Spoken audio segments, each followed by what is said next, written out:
Namumunga na sila mga kabale, no? Tignan nyo. Nag-iiwan na sila ng bunga. Saan ba yun? Yung bunga rito. Tago pa yata mga kabale, no?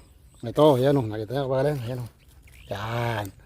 O, namumunga na sila, ne? Dati, isang sanga lang. O ngayon, tinan nyo mga kabale, papakita ko. O. Ito, kinain ng kambing. Pinatay nila yung talbos niya, o. Tinan mo. Ayun yung sa dulo na yon. Nabali nila ngayon. Bigla akong nung pumunta ako dito, patubig ako. Ne, ayan siya tumubo, nagsaringit pa. Ibig sabihin sanga yan.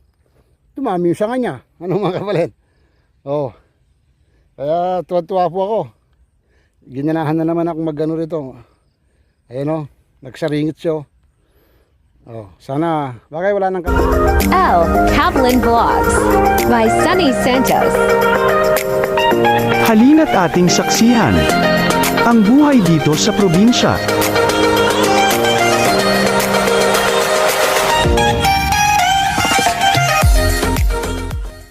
Opo, lilinisin natin yung ating mga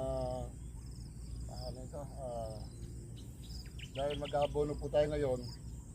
Po bago tayo mag-abono, linisin natin mga kalabasa. Pagkatapos natin maglinis po ng kalabasa at mag-aabono tayo at mag-spray po tayo. Kaya ito po kalabasa. Aalisin po natin yung mga damo-damo nila muna para luminis.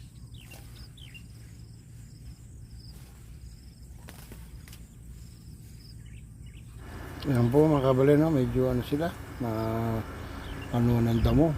Isang linggo kasi ako hindi pumupunta rito dahil naggawa po kami ng mga precast pambakod namin. Kaya ngayon po araw ng linggo, sinamantala ko po walang pasok, kaya pumunta ako rito. Ang dami na palang damo itong kalabasa natin. Rin po siya, makapal na siya at nag-iwan na siya ng bunga, may bunga na siya.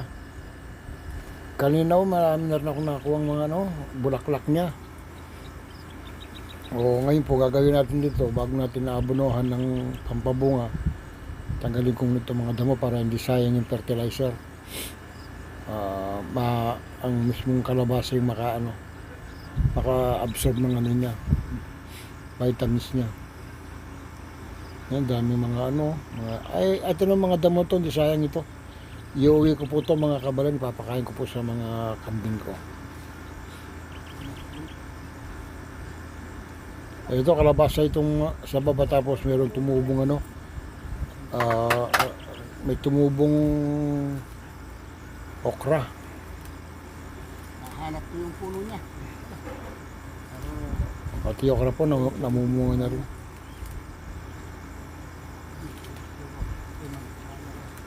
Marami na po tayong tanim dito mga kabalan. Sitaw, yan, kalabasa, okra, at saka yung mga meron na rin tayo mga puno. Nagtanim na tayo mga puno, mangga. Mga mangga po. At saka santol, langka, marami na rin po. Mga rito. Tulisin natin makapal na ito mga kabalan. Papakain natin sa kambing para may pakinabang. Pakain natin sa kambing punta mga ito mga kabalan.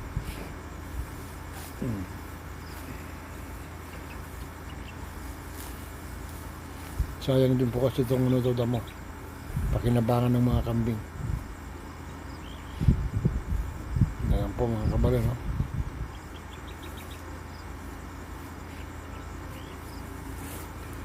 Kaaga-aga pa lang maano na yung araw, medyo mainit na. Wala, alas 7 pa lang ito mga kabale, itong oras na ito. Pero iba yung ngayon, init. Pinagpawisan na nga ako.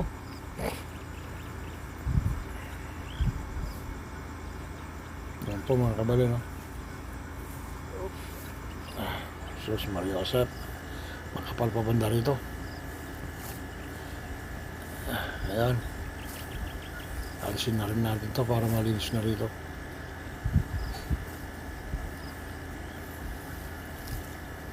Pero sabi nila mas maganda, medyo may maganda rin yung mga damo na ganito para may kinakapitan ng kalabasa. Kaya hindi naman lahat alisin po natin.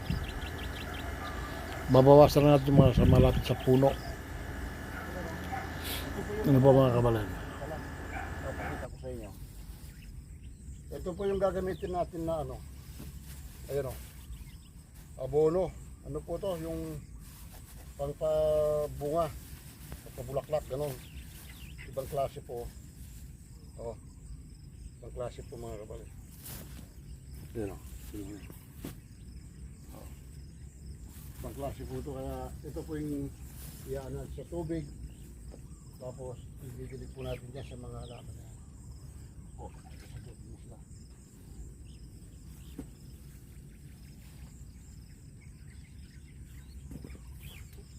Bibigyan natin pabunga. Kaya kanina po hinahanap ko yung pinakapuno nito kasi dito lang pala sa gilid nito.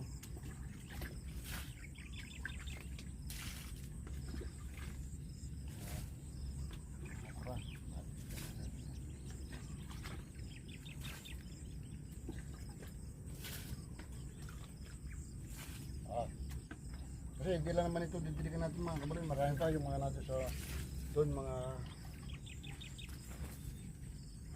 ito po mga didiligan natin. Hindi lang naman ito isa. So, sige po. Okay. So, punta natin yung mga sus. Tayo.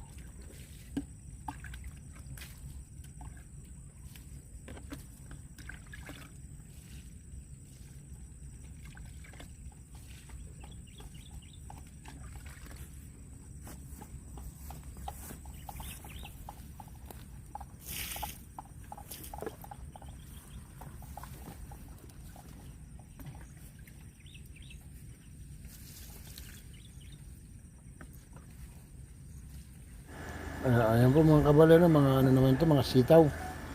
Ito po, namumulaklak na rin ito, kaya didiligan natin ng pangpabunga to. Ayan po, ang ganda niya no, sa pinakadulo no. Kaya nagbawa po, may awayan Diyos eh. Maraming sitaw na ma-harvest dito. Basta ano po, alagaan lang po. Ang ganda po yung mga kabalero no. Ito po, namumulaklak na ito ng mga yan. Kaya yung mga sitaw ko po rito mga kabalen, meron akong hinaharvest. Ayun, yung mga nakikita niyo yung mga nakatayo na kulay green na yun, yung makapal na yun. Ayun, hinaharvest ko na po yun. Doon tayo kumukuha ng mga talbos. Pagkano, magkano. Oo, sige mo. Tapos mga, ano yan, mga ano, sa dulo rin, no. Pagka, halimbawa, gusto mong talbos ng ano, sitaw, yan, marami dyan mga kabale, mga talbos. Tapos yun, nagbubunga na rin po yung iba doon sa ano na yun.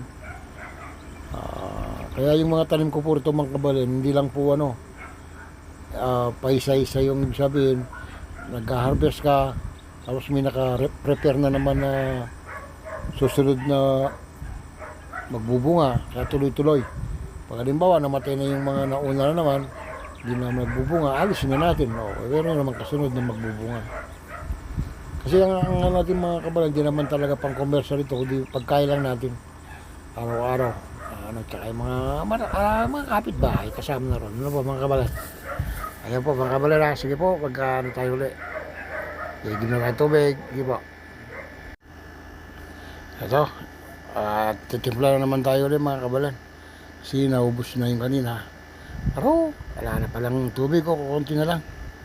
Ay na, kukunti na lang pala yung tubig. Yun, po. Sus, paubos na pala yung tubig ko sa drum. Tsaga-tsagay na lang natin. Ayun, kuha na lang tayo para makalahati naman ito. Malagyan na lang siya, mga kabalan. Ito po, napakaano pong libangan ito mga kabalan. Ito, kuha tayo ng ano, yan. Yung abono.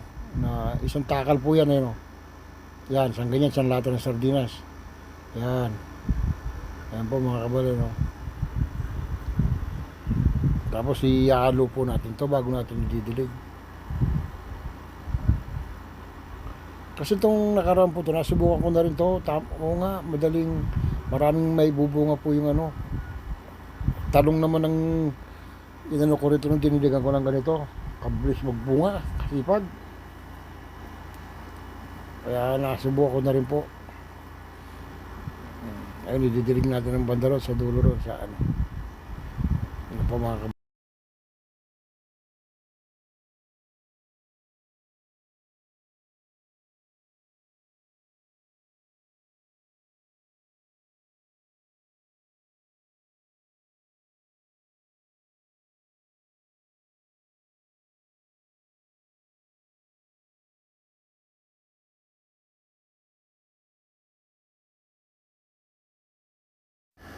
Ito po mga kababayan, lagyan ko sila ng ano, tulos po para may palatandaan kasi pagka minsan yung iba, tumakadaan sila. Hindi na napapansin, may halaman na rito, may tanim ng ano, mga okra po to. Kaya po ganyan ang posisyon na mga kababayan, nakatapat po sila dun sa mga kalabasa doon. Itong diretso na yun, mga okra yan. Kasi po itong bakanting lote na yan, ayan po, yung may damo-damo po dyan na walang tanim yan. Nire-reserve ko po yan sa mga talong. Kasi may darating akong binili ng talong galing Taiwan. Yun po yung mga ilalagay ko dyan, talong tsaka kamatis.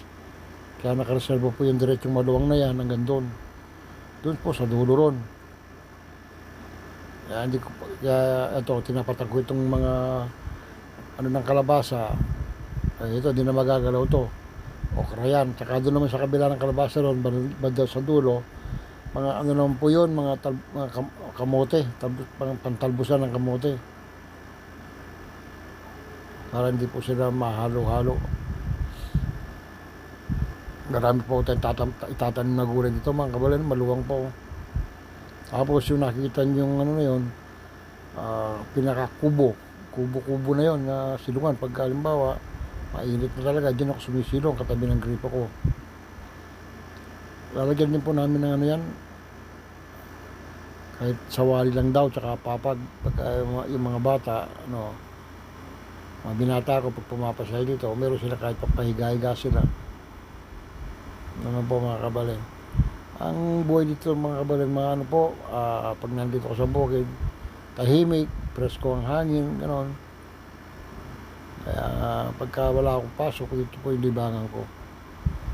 Pupunta po ako rito. Kaya nakakalibre na ako ng mga gulay-gulay. Malaking pakinabang po sa gulay dito mga kababayan, lalo na yun ngayon, panahon ngayon kamahal ng kulay. Dito nakakalibre na po ako mga kababayan. Yan po mga kababayan, mga simid talaga mainit na, mag-alas 8 na po ng umaga na. Dinilis ko po sila, tapos mga okra naman po yung mga kasama niya. Dinilis ko po sila, tapos inabunuhan ko sila ng ano, kasi namumunga na sila. Nagabono ako ng mga pampabunga. Yan. Ayan po mga kalabasa ko rito. Yan, nandun. Ayan o, namumunga na sila mga kababayan. Tignan nyo. Nag-iiwan na sila ng bunga. Saan ba yun? Yung bunga rito. Tago pa yata mga kababayan. Ito, yan o. Nakita nyo kababayan. Ayan o. Yan. O, namumunga na sila na. Yan. Tapos marami na rin ako mga sampaga kanina. Mga bulaklak ng kalabasa. Masarap po yun. Yan. Tapos, sa ganyan po yung mga bulaklak o. Tapos dito naman, yan, dyan, mga sitaw yan. Ayan o, yan yung may tulos na yan. Mga okra yan, hanggang dun. Tinatamnan-tamnan ko na siya para, ano, tama-tama magtatagulan. Ayan o, nagbubunga na yung mga kalabasa o. Nag-iwan na ng bunga. Ayan o. Tapos yan naman na yung mga bagong tanim na ngayon na, ano, yan, mga sitaw. Hanggang dun naman yan. Marami yan, mga kabalin, 4 na, ano yan, linya, mahaba. Kaya pagdating ng araw, may awan Diyos, marami tayong harvestin na sitaw dito. Ayun yung mga lumang sitaw, yung mga dati o. Diyan ako nangunguha ng mga talbos. Yan, bago na naman yan, yung mga may balag na yan. Kaya sunod-sunod po sila. Pag halimbawa, hindi na pwede yung mga nauna, yan na, may kasunod na naman sila. Gandun po yan mga kabalin, no? Ayan o, haba o. Ang tinatamnan ko po ito, alos, ano siya, 1,000 square meter po. Kaya ambat wala pang bahay dito na ano, tinatamnan ko nung siya ng mga gulay-gulay. Ayan, may papain na rin tayo dun. Tsaka noon mga kabalin, nadismaya ako dahil nga yung mga kinain ng kambing yung mangga. Mga mangga ko ito pinagkakain ng kambing. Ngayon, napabuti pa yung isa. Kasi dati, isang sanga lang. O ngayon, tinan nyo mga kali, papakita ko. O. Ito, kinain ng kambing, pinatay nila yung talbos niya. O, tinan mo. Ayun yung nasa dulo na yon. Nabali nila ngayon. Bigla akong, nung pumunta ako dito, nagpatubig ako. Ayan siya, tumubo, nagsaringit pa. Ibig sabihin, sanga yan. Tumami yung sanga niya. Ano mga kapalin? O. Kaya, tuwa-tuwa po ako. Ginanahan na naman ako mag-ano rito. Ayan nagsaringit siya. Sana, bagay wala nang kambing napupunta ngayon dahil may mga tanim na po rin sa banda riyan, mga palay, sabog. Kaya, tsaka magbabakod na po kami bukas, Lunes. Mga kabalin sige po mga kabalin, at maraming salamat po sa inyong panonood at sa walang sawang pagtangkilik sa ating YouTube channel. Ingat po kayo palagi. Medyo mainit na po kasi, alas 8 pa lang, mainit na mga kabalin. Kaya uwi na po tayo. Maaga naman kasi ako pumunta rito kanina, mga alas 5, nandito na ako. Sige po mga kabalin, ingat po kayo, ingat. Maraming salamat po sa inyong lahat.